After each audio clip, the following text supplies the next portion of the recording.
Kia ora everyone, and welcome to number 6 of the on-screen sessions. It's really fantastic to have you all back, to have you here.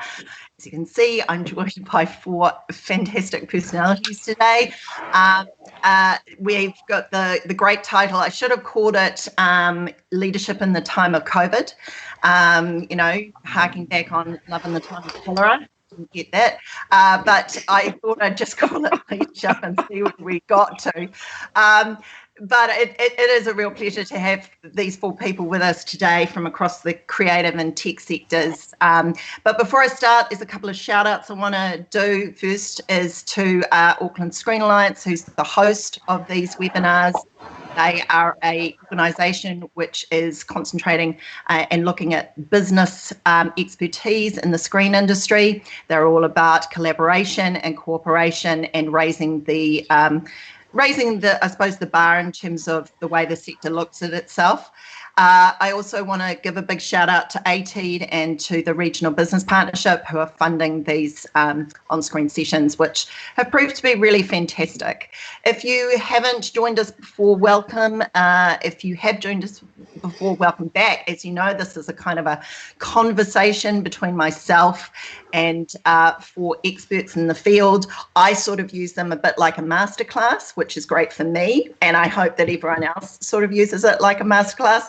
Please go on the website and check out the ones that have come before. We've got some great stuff on there. There's a business fundamentals, which we had last week. There's one on health and safety. There was a great conversation right at the beginning with Barry Osborne and Rachel Gardner and Bailey Mackey and Matt Metcalf, all about the future of the sector and the industry and where it was going.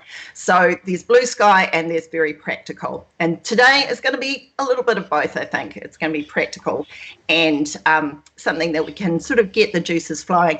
So anyway, I'll get down to introducing everyone. First of all, I'd like to introduce Pat McPhee. Pat is a creative leader and expert in enterprise level marketing, digital and content strategy for global brands. He's built and led high-performing global creative teams and has partnered with several premium global brands, leading the design and implementation of digital innovation and content and customer growth strategies. He recently left the role at Xero of Global Director of Media. I actually said I wasn't going to say that, but I am going to say it. And taken up Oh, no, don't do that. a new position as Director of Global Design and Innovation at Indigo, and he's the founder of Manaki. So kia ora and welcome, Pat. Next, we have Victoria Spackman. Victoria Spackman, ONZM, is an independent director and creative leader. She's recognised as one of New Zealand's most influential businesswomen and advocate for the creative and art sector. She is a founding director of Te Awaha. Is that right? That's right, yeah. Yeah. Yeah, perfect. Yeah, a New Zealand Institute of Creativity. Prior to that, Victoria was Chief Executive of Gibson Group, one of New Zealand's largest and longest standing film, television and visitor experience production companies with exports to Australia, China, America, Europe and beyond. Victoria led a management buyout of the company in 2014 and remains a shareholder and director. She's held many governance roles in executive positions, and she's currently, she sat on the board of Sparta for 6 years and is on the board of Screenwrites and was a chair of Bats Theatre. So welcome, Victoria. You're welcome. Craig Hunson. Craig is the Managing Director of Xero New Zealand and the Pacific Islands. As a Managing Director, Craig is a key member of the global leader, is responsible for driving relationships with government, financial institution, enterprise and promoting a small business economy in New Zealand and the Pacific Islands. Craig has been with Xero for several years, and in 2017 he returned to New Zealand from the United Kingdom, where he led Xero's entrance into Europe, the Middle East and South African markets. Craig is the father of 4 and a successful former rugby player who spent more than 8 years playing professionally in New Zealand, France, England and Wales. So kia ora and welcome, Craig. Grant Difford. Grant is the CEO and founder of Waking Giants. I love that name, mainly because I'd like to think of myself as a giant, but you know, need to be woken. A consulting company that works with business leaders to develop purposeful strategy and enable them to take action. With a long career in both creative and strategy roles, Grant has worked with startups, international brands on authentic leadership through to strategic transformation. The overarching theme of his work and with Waking Giants is the identification of opportunity and development of human and strategic actions. It needs to take action, a critical component leading to success and the ability to connect with the leader's mission and values and how to inform their actions. And over the past 2 years, its focus has been peeling back the theoretical narrative on leadership and strategy to bring it back to what actually moves us to take on the challenges bigger than ourselves. A passionate endurance athlete, Grant has raced numerous distances up to and including the Ironman New Zealand and has represented New Zealand Triathlon at the Age Group World Championships in Mexico. I mean, that just makes me feel exhausted, but I'm very excited to welcome you here. Grant, thank you all so much for coming. And I just want to start off by saying it's so wonderful to have such a spread of expertise and experience here.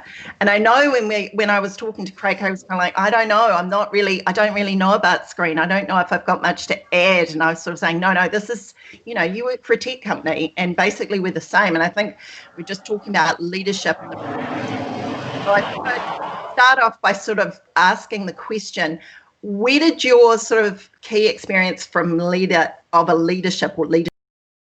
come from? And I think we'll start with you, Craig. Where did it come from? What was the thing that lit the fire for you?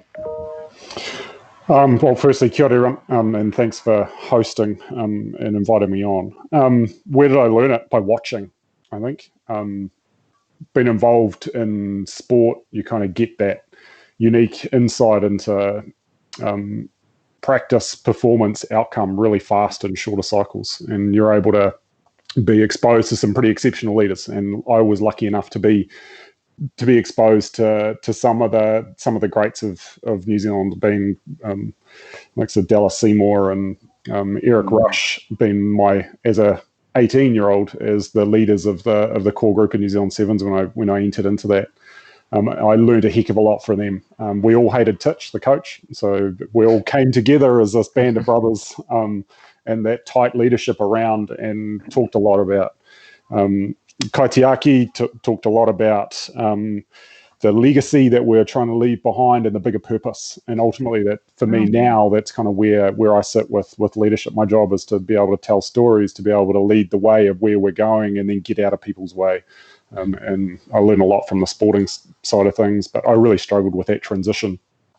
Is my sporting stuff relevant in the business world? And kind of learned on the street and failing and street fighting to ultimately to where I am now. I mean, I want to come back to that idea of sort of failure and learning from experience. But Victoria, when you and I were talking, we both come from the same place. We both had, experience in the theatre, and we were talking about that experience of that theatre gives you that muscle of just doing it over and over and over again. So was that for you a sort of a formative period in your experience of leadership and becoming a leader? Yes, as you say, the thing about theatre, and I have a long background in theatre as a director, as a producer, lighting, a bit of writing, a bit of set construction, a bit of publicity. The thing about theatre, as distinct from something like film or television, is you can do lots of it, and you can do lots of it really cheaply. So similar to what Craig was saying, you can learn so much in a short period, because you do it for 3-4 weeks, you find out what was good, what was bad, you try something else, you do something different the next time, and you improve incrementally. So the theatre is a great foundation, I found, for the screen sector and for leadership generally. And also that thing about the fact that you don't have to be the top person to provide leadership. You don't have to have a title to lead. It's all about your behaviour and the way you hold yourself and the influence you can have. That is so important, and that's another key thing I'm keen to come back on. Pat, how about you? What's your sort of experience? What was the thing that hooked you into leadership? And what were you also similarly looking around you, learned by watching and then doing? Learned by watching my mum. She was a solo mum. She raised two boys. She worked 2 jobs. She was a cleaner during the day at the food court in Hamilton and Centre Place. She was a cleaner at Waikato Hospital at night.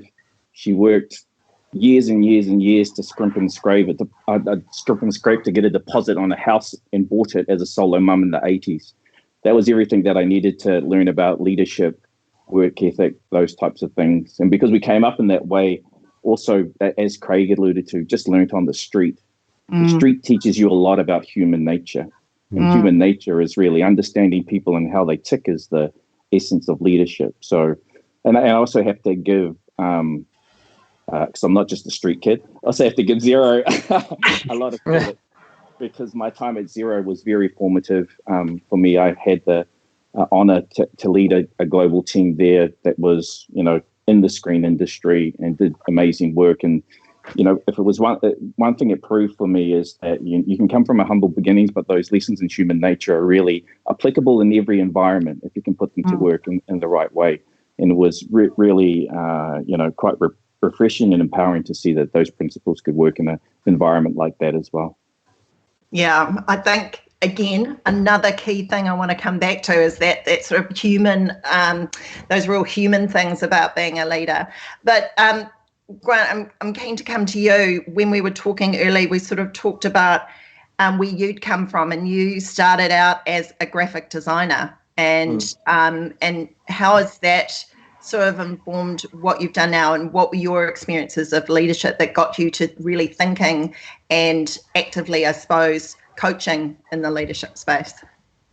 I probably come from a slightly different angle in that I'm probably a relatively new leader, or I see myself as a leader over maybe the last 5 years. That transformation was really coming from learning about awareness and ego and some of those very human traits. Before that, I always saw myself as second best within any situation. So I always felt a follower, but didn't really have a voice. And through understanding all of these little the voices in your head, I actually realized that my business was about transaction, and I started to pursue the understanding of what leadership was through actions and influence. And as I've learned more about that, I've realized that actually your self-awareness creates great leadership, because actually then you start to get into understanding of human behavior and how you can positively and negatively influence that. And when I look back, I've worked with some incredible people, and not necessarily great leaders, but the good ones have always been about how influencing you to make your own decisions. And I think being able to detach yourself and let other people fly takes a lot of failure at yourself. So, I only consider myself a real leader in the last couple of years, because I've started to understand what leadership means, and it's about serving others and not about yourself. So I still see myself as new to it, but it's something that I've always wanted to be better at and be part of. So I come from a slightly different point of view. What I think we're all sort of, and what I'm hearing from all of you, is this thing about being a good human being, or just being a human being to start with. And I have to say, from my point of view, a lot of my experiences in screen have been working for people who have one vision of being a leader, and it's usually because they've got there by virtue of longevity. And they may not have, they're usually sole traders who are really good at what they do, and they end up being a leader, or they're just, have, got acquired, experience more than anything. And leadership, conscious leadership, isn't something that's actually been part of the dialogue. So, being human was also not something that was come naturally. So I'm sort of interested in sort of digging down into what it is about being human. What are the qualities that you sort of look at? Like, for example, Pat, you and I, we talked about this yesterday when we were talking, and you were saying, really, it's just about being a decent human being and not being, don't be a dick. Yeah, I think it's just empathy, right? Empathy, because then you can understand a person's point of view, you can relate to them, and you can, if it's about leadership, it's about empowering them. It's like, I think all of us are all on that servant leadership vibe. We're here to enable the the people that are around us to move forward, and in a way that not only moves our organizations forward, but actually moves them forward as individuals. And if you don't understand where an individual is, if you don't understand what makes them tick, what's important to them, their values, their culture, all of that sort of stuff, then there's no way you're going to be able to indoctrinate them into whatever your version of your organizational structures, culture, and all those types of things. So, it's just that empathy and really showing that level of care. And the good human part is actually demonstrating that level of care. Like in the middle of this COVID situation, like checking in on people. You're okay? Not because we're having a stand-up huddle twice a day, but just like, hey, just noticed like you felt like you're a little bit off. Everything's sweet. Oh, it's sweet. Oh, yeah, all good. But like, if there is something you need to talk about, then let's make that happen. So it's just having a genuine interest in the well-being of people. Do you think, Victoria, EQ is something that we have a lot of in the screen and creative sectors, but maybe don't tap into enough in terms of leadership? I think we have a lot of EQ in the screen sector, but I'm not sure that EQ is all collecting in the right places. So, some of the, you can't write a great story it's very hard to write a great story for screen or anything else that appeals to people if you don't understand people. And as Pat was saying, understanding people is a fundamental of leadership. I think there's a lot of EQ, but it doesn't always collect in those places, because some of the people who are leaders by virtue of their role, so they are head of an organization, or they're in charge of something, or they've been appointed, or they've, as you said, longevity, they've hung around. That doesn't necessarily mean they've got the skills to lead other people. They've got the skills to look after themselves, and they've got the skills clearly to build a business. But those other factors of leadership don't necessarily sit in those people. Sometimes they do. There are some great people who happen to be in those roles, and it's a case of finding the people with those skills and ensuring that they've got the ability to create an environment where people can flourish. Do you think that EQ in a time of COVID, Craig, has been quite tricky, because we're on Zoom calls a lot and we're in people's homes, and, you notice that you've kind of, people's cats are running around and their children, and you're running around saying, please get off the bed. Of the internet, I'm trying to have a conversation. Has that just added a layer of complexity, do you think, to where we are right now?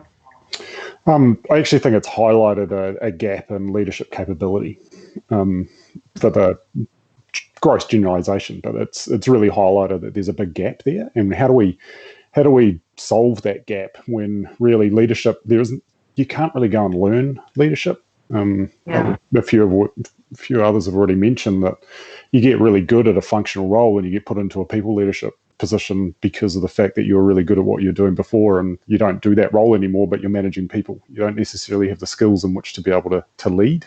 But in the times of COVID, for me, I'm all about well-being and trying to seek to understand, to be able to help my team. I talk a lot about mental health. I talk a lot about being your true self. And it's been really hard for me to be able to dial into those personal cues and the body language cues that I'd normally be looking for when all you see is the shoulders and a head. And it's much easier to potentially fake what's going on when you're on a call for a short amount of time. But I can see things around the floor in the office, for instance, when you can't so much fake it. So that stuff has been really hard for me. And I inside my own head around what's going on with this person. Did I just see something there? I haven't heard from them for the last couple of days. So I'm constantly trying to have to pull myself out of that constant worry for my people in the position that we're in, because we're all in the same storm, but our boats are all different. So like Pat said, it's all about empathy. You have to live where they are and go to where they are. And at the moment, it's ever changing every day, almost, it seems. And it's not going to stop. I mean, this is the thing. We're all kind of going, we're returning to work. But work is not going to look the same. I mean, sets might look the same, but even then, there's a slight kind of, we need to be aware of the fact that the way people feel about coming back to work is going to be different at every stage. And do you think that's something, Grant, that we need to be considering, I suppose? What is the sort of the lessons that we need to be thinking about in terms of leadership that are coming out of COVID? I can only speak from experience for us, and I think it's like leadership is about what happens when you're not there as much as when you are there. And we talk about having, we spend a lot of time making arbitrary statements about values and mission and vision and that. But, something I learned over the last 18 months is that you've got to actually operationalize your values and your mission. You've got to make them real and tangible and touchable. And the one thing we've benefited from that is as being relentless on being clear on what they are. And for us, we did a bit of a check-in at the end of April, and I said, look, guys, I need to know how you're genuinely feeling right now and what's happening and what's good and bad. And everything else was held together by our value system and our culture. The one thing they said was the biggest problem right now is they missed each other. Mm-hmm. They missed being together. And that was interesting because I was on the fence going, operationally, do we need an office? Is this cost savings? Da, da, da. And in the end, I put it to them. I said, what makes us us? And they were like, the only thing that we're weak on now is we're not together. And to me, that was a good signal of I needed to listen to that and say, well, we may save a bit of money, but actually our culture is about being together and actually living this journey together. So I've been incredibly lucky, but that's on the back of some really tricky, let's say, cultural stuff that didn't quite work. So for us, it's brought us together, but it's also highlighted what we need to be us. And I think for me, finding a level playing field early on, I found it really difficult to look after myself as a leader because I was spending a lot of energy on making sure my team worked well. And I think that's one of the big challenges with leadership is that you give out so much that you leave very little for yourself. And I've been talking to a lot of our clients and friends now who are CEOs and leaders, and there's some that are just touching on a little bit of burnout, a little bit of fatigue because they've been putting a lot into the other people's buckets. So I think that's the one tricky thing with leadership right now is if you're a true servant leader, you've given a lot out. And that right now you possibly, and I can speak for myself, is I'm starting to become more aware of going, well, hold on, what do I need to be a good leader, i.e. be well, like Craig said, be healthy, and actually saying to the team, I need time out. I need to not be the one to go to today. I'm going for a walk. I'm going training. And them accepting that's something I need as a leader. So I think that's going to change teammates understanding leadership needs and leaders understanding what their team needs and maybe building a bit more of a bridge of that both sides of the discussion need time out, support, etc. Because I think one of the biggest challenges is there's been a lot of narrative early on about our staff, but I'm worried that there wasn't much talk about what we do to help our leaders, and they're the ones trying to hold all of this together. So I think there's some fallout to that to come, which is challenging. Yeah. What do you feel about that, Victoria? We were talking about that on our, when we had a chat, was that sort of thing of looking after yourself, not turning up to a meeting in a bad mood, or that the fact is when you're running a meeting, you're the one who's setting a tone really for moving forward. So one of the things I think about a lot and talk to people about is, and it's a kind of a dirty word at the moment, but the fact that you as a leader are contagious. So if you're having a bad day, you have the ability to influence an entire organization or your team or whatever to also have a bad day. So, and if you're not healthy, you have the ability to influence that, mentally, emotionally, whatever. So to me, it's about, as was just said, making sure that you are standing strong and healthy and straight in order to be able to support others. But I think that's where the next layer of leadership comes from. So I'm a governance geek, and there are a bunch of, we're all, CEOs or managing directors or leaders or whatever, but there's another layer, hopefully, above us, or even if there's not a formal layer above us, there are other people who we can connect with. I've spent, I'm not actually running a business at the moment, so I've spent my lockdown period supporting other leaders to make sure that they have what they need. Because as was mentioned, there's a lot of leaders giving and giving and giving. And in normal times, some of that comes back from other places, but at the moment, there's a lot of that being pushed out. So I think it's important for leaders to build an environment around them of colleagues, respected peers, friends, critical friends, governance structures, whatever they are, in order to keep them safe themselves. I think that's really important. It was really interesting. I was on a call of line producers, and one of them said to me, on this call, I think just even having a call where they were all able to talk to each other was extremely healing, and they were able to share common experience. And one of them said, "Who's looking after us?" And I kind of went, well, this is what this call is, for. And I just love the word manaki, Pat, and that concept of manaki, of care and nourishment. And I want to know, what for you, why you chose that word, to be the brand for your company, particularly at this time. I mean, it feels like such a important word, like kaitiaki, and that Craig was talking about. It's like, what was it about that word that really resonated? I just think, just touching on just that last question, it's kind of interesting for me that for us to be able to create Manaki, actually my level of self-care was absolute rubbish. It was absolute rubbish.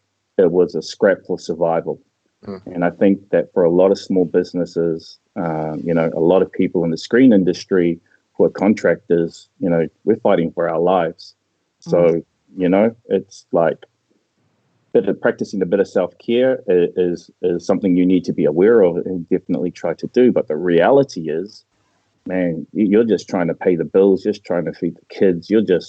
It's a scrap for survival. And in that time when we were formulating the concept of Manaki, what we wanted to speak to was, not only the opportunity to access, high quality, practical advice on what you could do next, but also demonstrate, someone actually gives a shit. People like Craig and others are giving of their time. And if you talk about lessons in leadership coming out of this situation, for me, the big ones and the leaders that I admire are the people that have acted. And if you can act. But so many businesses have not, big businesses in particular. And we talk about how the insurance agency, those insurance companies, they changed their criteria. Banks have lent $3.9 billion less on average to small businesses, even with the government loans guarantee scheme in place. And I look around and I'm kind of pissed off. I'm like, why is it me and my 14 people team that's doing this for 64,000 small businesses around the country? I'm like, this doesn't seem right. But you know what? If not us, then who? Because nobody else seems to be doing something right now. And so the ability to act in the face of whatever the case may be. And Manaki is also about, putting the well-being of others ahead of yourself. And that's the leadership thing. Yeah, that's the essence of it. And it may hurt. And it did hurt. It hurt a lot for a period of time. And like 2 weeks seemed like 2 years in the scrap that we've been having to help these small businesses get access to great advice and to show them a pathway or a solution forward. But I think that, coming out of this, the question for me is like, not how do we go back to business as usual? Like, how do we go forward into something that's a lot better than the current model that we have been operating on? The New Zealand. Yeah, the new New Zealand, right? I mean, that is so interesting. I found it really interesting, watching how people are able to deal with certain information at certain times. I found in level 4 conversations that were able to be had were quite exciting, and they were quite blue sky and quite big because everything seemed possible. Suddenly we got to the reality of going back to work, and it's almost like people retrenched from that idea. So I sort of wanted to talk about this idea of strategy And like, where do you start? Where do you think you start, Craig? You know, you sort of, is it about the blue sky thinking and then working backwards? Or that, you know, how do you do that, and particularly at this time? Is it just about business as usual? Do we go back to business as usual and just go, oh, thank God? Or is it the responsibility of leadership to kind of think forward or, you know, beyond that? This is the biggest business change opportunity the world has ever seen. For people to be able to be flexible, to set up the lives in which they want. Traditional leaders that were very dictatorial and hierarchical, for instance, that you have to be in the office, it's 9 to 5, clock in, clock out. Those days are gone instantly because we're all working from home. People have been able to, that have been fortunate enough to be able to continue working. Productivity is held up okay. So why can we not continue with a little bit of that flexibility going forward? How do we see the opportunities? And Pat's working with tens of thousands of small business, hundreds of thousands of small businesses in New Zealand that are, at the moment, it's day by day street fighting, but they're evolving, they're communicating, they're seeing opportunities today without the fear of strategy. As you get too far ahead of yourself and tomorrow the information changes and you're already partway down the road. But you have to have a lens on the horizon of where, going back to your core purpose. So for me anyway, the key thing for us is at Xero, we're a large business. We're attracted back into, well, what is the core essence of what we are doing and who are we serving? What is that? And that is the rally cry and the alignment that the organization needs to then do the inside out philosophy and then go back out. So first and foremost, look after our people, figure out what the purpose is, align well-being of our crew, then boom, we're out and looking after as many businesses and putting things in place as we can. But there was something that I would just love to be able to go back to that Victoria mentioned around that as a leader, you are contagious. There is also a huge amount of power and vulnerability as a leader and being real. So it's okay to have a shit day as a leader. And it's okay to say, actually, today I'm not doing that great. And your team will step up and protect you and evolve. And you are giving your people the authority and the ability to go, hey, actually, I'm having a crap day as well. And then real conversations happen. If you put a mask on, and I used to do that, I'm notorious for putting masks on and trying to be what everybody else wants me to be rather than being me.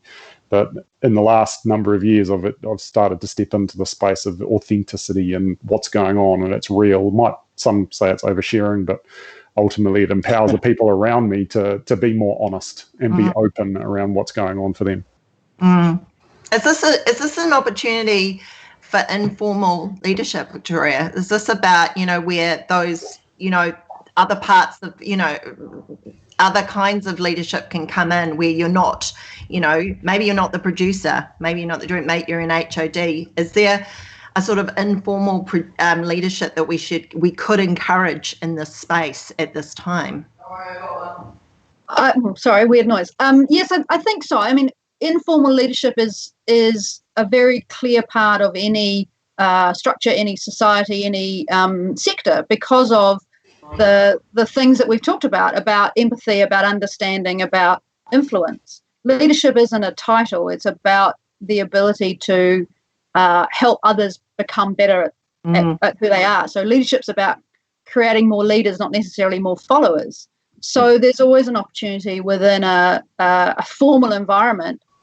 Well, there's an expectation. It's not even an opportunity. There has to be other people who are able to influence their area, influence up, influence sideways, influence whatever, in order to achieve whatever it is that needs to be achieved. Now, whether that's a film set, whether that's a television production company, whether that's any other kind of organisation, there are many kinds of leadership, many types of influences within an organisation. And I think the more we understand that leadership is about the ability to help others fly, then we can spot leaders and nurture leaders in many different organisations at many different levels. And you've got your culture right when someone that isn't a current leader or a manager is able to feel safe enough to step in to lead something in an opportunity that they see. Totally. If they're scared, they're not going to step in, right? So and that comes down to the type of leadership at much higher up to create an environment and that multi-level leadership opportunity across organisations. Yeah. So coming back to this idea, Grant, of, sort of strategy, and this idea of sort of where do we go from here, and especially that's part of leadership, right? It's like setting a goalpost, or a kind of a vision about where we're going to go, and then backfilling, I suppose. How do you do that? Where is the place to start? It really comes down, Craig was saying before, is about consolidating why you're actually doing what you're doing. I think one of the biggest observations I've made through this period, I've started to edit the C word out of my vocabulary because I think it's clouding the judgment of what's happening. But I think a lot of businesses won't be asking, will we survive? They'll be asking, why are we even doing this in the first place? And I think a lot of people maybe get into businesses or into roles that they become part of the process, and actually to dearly love what you do and thrive in what you do, and have a genuine vision and mission actually helps you through the tough times and the good times, because it's that anchor, it's that North Star. And I'm a huge fan of the Stockdale paradox, which is ultimately accepting of the situation that you're in right now, but looking beyond and knowing there is hope in the future. And I think that's really what a leader's job is, or job for one of, or superpower is to be able to see into the future and to show a glimmer of what that can be and provide hope, but at the same time show an absolute reality of where we're at right now. And I think, to me, that's the power of a good leader, is to be able to bounce between the two. And we talk about a pendulum. So if we swing like a mood, if you're ecstatic or really low, they're extremes. But the paradox is about being able to accept right now some things are just totally shit, but having a mission and a vision that will guide you towards tomorrow might be better, or a month might be better. And I think there is no new normal. We have to be more present, because we can only deal with what we can deal with right now, but we do have to have something that drives us to get up tomorrow morning. And if we know we're going to have a shit day, but still move forward. And I think, to me, one of the biggest challenges of business right now is if you don't have a strong sense of purpose and mission, it becomes 10 times harder, because it just becomes about making money. And we know that humans aren't fulfilled by just making money, that they are fulfilled by something that moves them. And I think that's a key role right now of leaders, is building businesses where the team around them go, this is cool, let's be part of whatever this is. And I think, I'm hoping a lot of leaders will redress what their mission is, and try and create something that is more fulfilling beyond transactions. That's kind of, so that Stockdale paradox is a wonderful concept from a mindset to say, this is shit, but it can be better. Would you agree, Pat? Would you agree with I just like what the data is telling us is that for folks like us having this conversation, to be able to hypothesize about the future of leadership and direction of our business, I think is a bit of a luxury. I think that the data that I see tells me that hundreds of thousands of businesses right now are trying to figure out how to survive, right? The other thing I'd say about small business is that people choose to get into small business, to become a contractor, because it's about self-determination. So I really think that a lot of them really have a really strong why, and they're fulfilling that. They're trying to fulfill that. But right now they're caught up in a fight for their survival. But what I will say is that we are also seeing a lot of people that have lost jobs. Another trend we're seeing on the platform, on Manaki platform, is people going out there and actually saying, okay, well, is this an opportunity to start a business? Is this the opportunity for me to actually get out of this job that I was in and go and start something for myself? So I think, for those that can, they do. But I think, it's survival. We can't underestimate how many businesses are going to fall over in the next couple of years. And, for them, the pathway back is, how long do I survive until the balance sheet tells me that I can actually start to go again? And thinking about thriving, although it's not a linear trip, is a little bit of a luxury right now. Survival seems to be a big thing. I I've got some questions coming through, which is quite interesting, that I want to throw out to you guys. Sometimes we have leaders who need help, and how can we raise this with them without sounding disrespectful? Who wants to go that? Craig, do you want to take that one? How do you, if you see a leader who's clearly struggling, and maybe this is about peer support more than anything, how do you raise that with them? In a human way. So I've had a few people reach out and go, Craig, I'm concerned. What, are you okay? Are you doing okay today? So sometimes that's all it can be, and keep that olive branch out. But again, it goes back to the culture and the purpose and the way that you've set your business up before this period, because it will give people the authority to be able to lean in now. If you're just doing it now, you're too late, and it's going to be really hard to be able to build that trust over a screen. I really feel for those organizations that don't have it, because those people are really hurting in the large organizations at the moment. They're thinking that redundancies are coming their way, for instance, in the bigger organizations, let alone the 500,000 small businesses with many, many employees that are under them, trying to figure out they might have runway of another month and a half because of the wage subsidy, but then what? So there's a heck of a lot of stress in the system, whether you're a junior staff member or a senior staff member, and it's just about reaching out and asking, are they okay? I think No, go, Victoria. I was just going to say, leaders would appreciate the fact that somebody's noticed them and noticed that they are in need of help or suffering or whatever it is.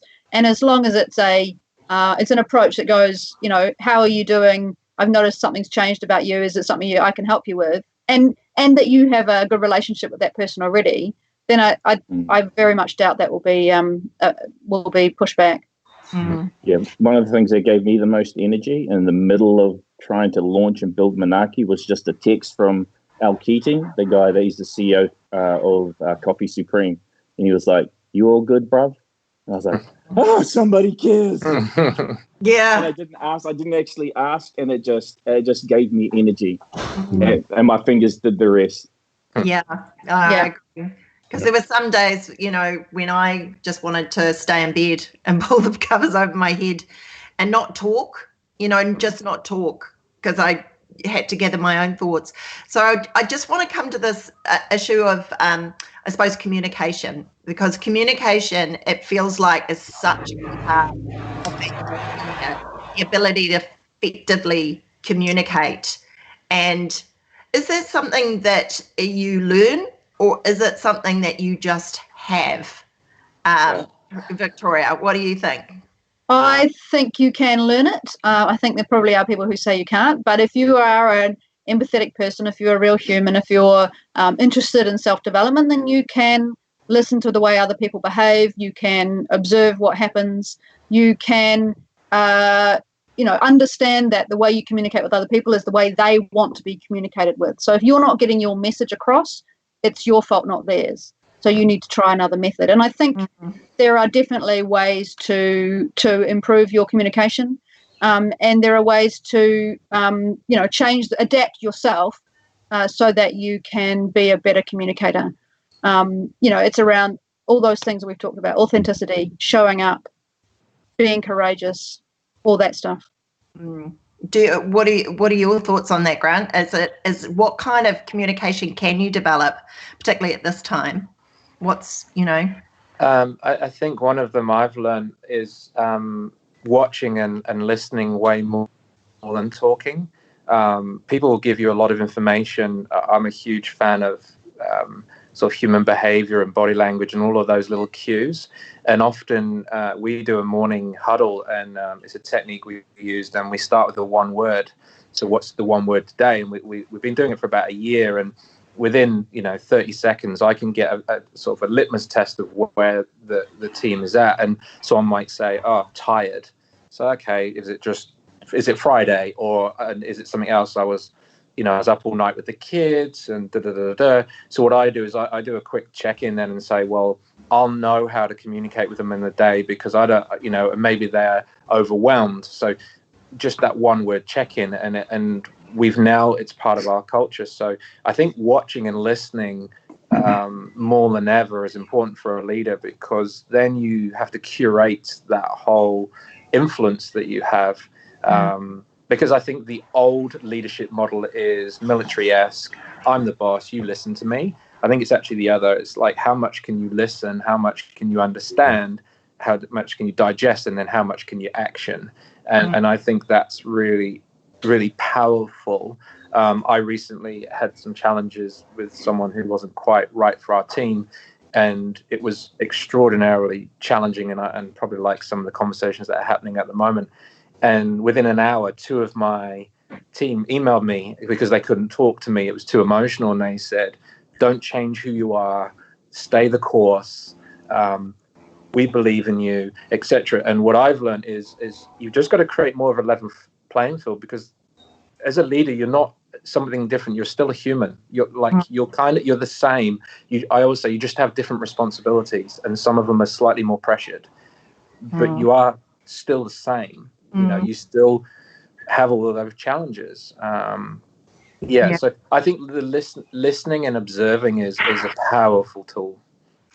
Is it about over communicating, Pat? Is it about having more conversations, more ways of having conversations? Is that a key thing at the moment? Yeah, like communication is the essence of all relationships, right? If you got useless chat, then you got useless chat. You ain't going to be able to form many relationships at all. It's the richness and the, all those things that we talk about, that care. But like we're just over talking right now. But we're a small team. We're a small team. Spare a thought for Craig over there. He's got thousands of people. So his challenges at scale are very different to our micro challenges. And that's where I think leadership and, empowering those people in and around you, I kind of look at like everybody is a leader in the making.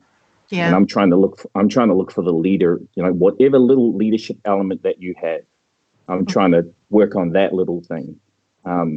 Because I don't think it's really healthy to go, you're a leader or a manager because it's just like, that's often used as a put down of managers to say, well, you're not enough to be a leader. Where in essence, like you can't be a great leader if you can't manage everybody out of a cardboard box, so you need to be able to manage. But, everybody can be a leader, and, it's a skill that you just have to foster through communication is one of them. And so bought in to your people developing that and your organization being able to benefit from it, then you have got to invest in it. How do you do that in a big team, Craig? How do you do that when you've got lots of Craig, layers? How do you do that? Layers of of responsibility and other leaders who are also looking after their teams. What is it that you sort of establish? Is it this cultural thing? Is it a culture of talking? Is it establishing? Come on, share the secrets, Craig. Sorry, I've got bandwidth issues. So how do we do it? So we're past the crisis stage right now, right? So we're in the norm, the new norm right now, before we start getting back into the office. So early days, it was really clear that if we weren't communicating and being crystal clear on what those words meant, people were making up stories for themselves. And those stories were very unhelpful, usually around what decisions do they have to make themselves. Am I allowed to work from home? Are we closing the office? Am I expected to be in the office, but I don't want to be here? That kind of stuff was kind of bubbling around and creating a lot of stress through the business. So really coming together and making sure that the information that we put forward, every single word was thought about, and then followed up with a million Q&As just to cover all the bases, so that everybody that wanted to go in there, that is keen for something more than an executive summary where I don't have the time, but someone else might, to go through and try and find the answer to their specific question. But also for me, early days was doing a daily video every day to the crew. So instead of putting it in text, put a face and a voice to it, because I can change my tone. I can be more empathetic. I can be more human. I can be walking with the kids with me. I can truly show this is pretty shit. I've had a tough day. 4 of us trying to dial into calls, and then my daughter has a saxophone lesson at home, so there's no way that we're able to do any work. So it's all those little human things that actually people were like, man, this is just real. I'm going through this stuff as well. So yeah. Victoria, you and I talked about the ability to have tough conversations and have them early, and that's something that you said to me was something that came out during COVID. Yes, I back up what's just been said, and one of my things I always think about is having tough conversations early, because they just fester if they don't happen as soon as they need to happen. I saw a statement the other day from somebody who said, do promptly what you know you'll have to do eventually, and I quite like that. It kind of stacks up with that as well. And as soon as you think you need to raise something awkward, unfortunate, then you need to kind of make sure that happens. Now, that might not be immediately, but it might be once that person's calmed down, or once some particular piece of information's been released or whatever. But delaying difficult conversations makes them worse. So, and is it difficult conversations or difficult people? Well, you know what I mean? Yeah. Sure, and they sometimes go hand in hand, but there are plenty of difficult conversations you have with people who are, good people who just need a chat or a piece of communication to help them on their way, whatever that way is. So there's definitely difficult people around, but I don't think that's unique to this. In fact, I know that's not unique to the screen sector. Oh no, it's not. No. Just to follow up on something Craig said, and Brené Brown says it in the absence of data, there's only the story we tell ourselves, which is obviously ego. And Craig talked about the stories they made up, and I think sometimes it's about being absolutely clear and not over communicating. Just say the facts, and ultimately, if the facts are indisputable, then it's about the personality, and then it's about the ego, because ultimately, we all live in our heads way too much. And we consume too much media, and we believe that media, and we don't critically think. So ultimately, for a leader, you've got to provide data, so the story doesn't allow itself to manifest. And I think we're seeing a lot of stories that are based on really nothing, and it's the old campfire, Chinese whispers. It then becomes this bigger thing, and in an organization like Craig's, to pull that back in is a lot harder than just to be clear from the start, one would imagine. And it doesn't have to be particularly brave, it just has to be clear. It's that whole thing of addressing things head on and kind of flushing them out early, really, isn't it? Rather than letting it become. If you're reactive in leadership, you're gone. Particularly at the moment, you have to be proactive. You have to see stuff coming and front foot it. Sure. And is it also that challenge of how can we be high performance in this point in time? Not just like how do we just get by, how do we just survive this, but how can we actually do really well inside of this? How can we take this situation and really make it work for us? That I think has been an incredible challenge, because in business you can't get all of a sudden you can't become unproductive, right? Like there's going to be a level of unproductivity that comes with the situation, but you need to bounce back from that. So one of the challenges that we faced in our small business and with Manaki is, okay, how do we acclimatize to the situation?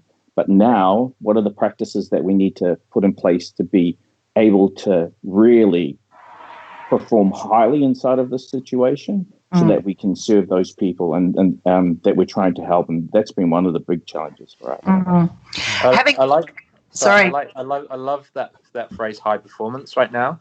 That seems so alien, but there are so many opportunities to just do things better. Like, I haven't driven my truck in 7 weeks, and I really love that. I love not being on the road. I feel more productive. I'm with my family more, and that level, that new kind of performance.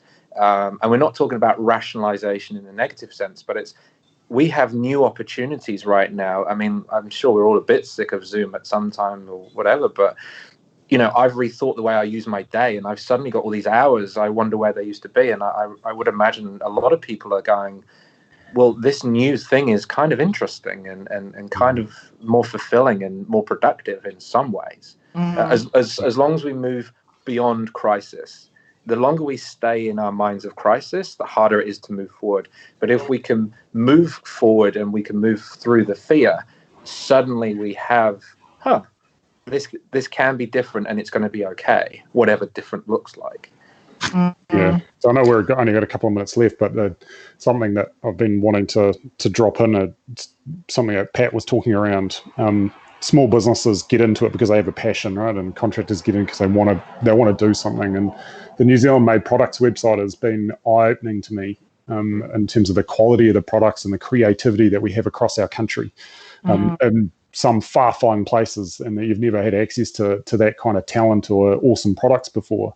But how many of them are actually pulled away from their passion to do bullshit tasks and mundane parts of running a business? And are we able to help them see a way to do shit better and change what they're doing so they can actually go back to what they love and not think that they have to be business-like? Because business-like now has changed. It's different.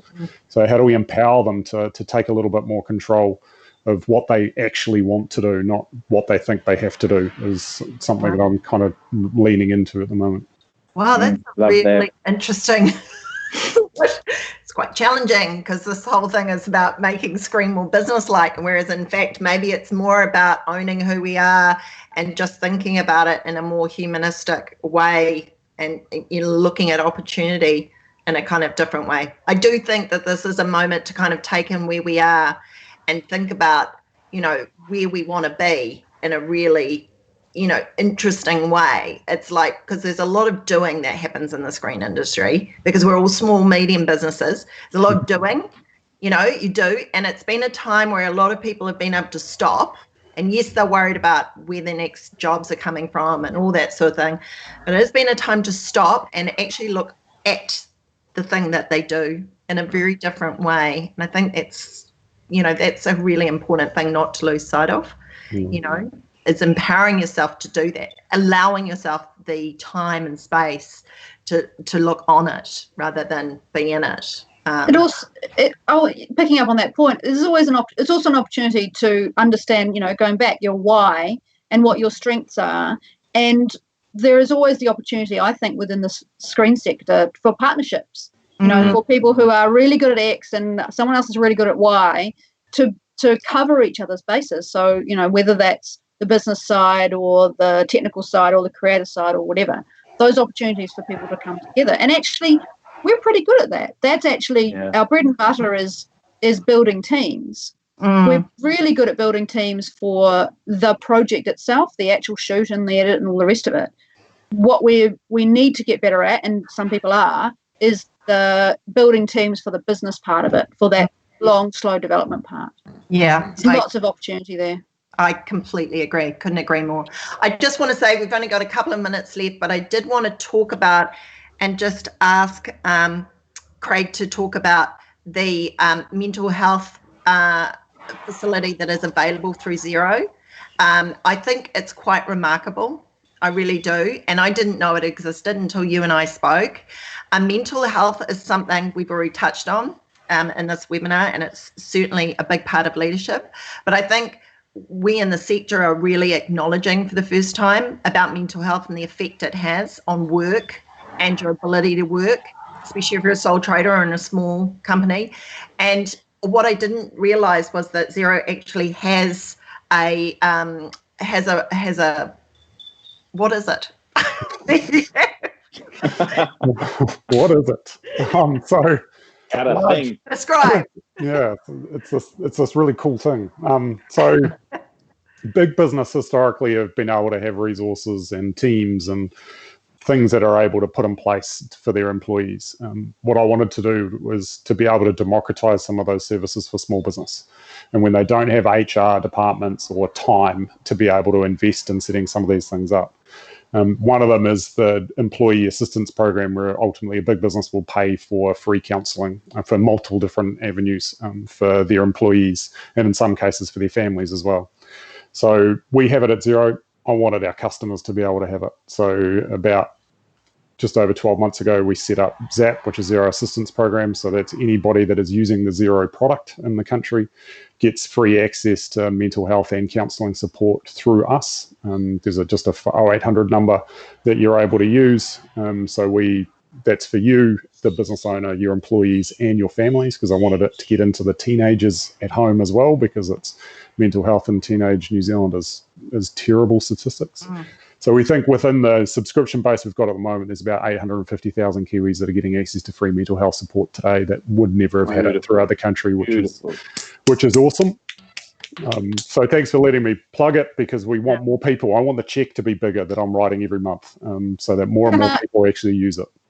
Can I come in on the back of that?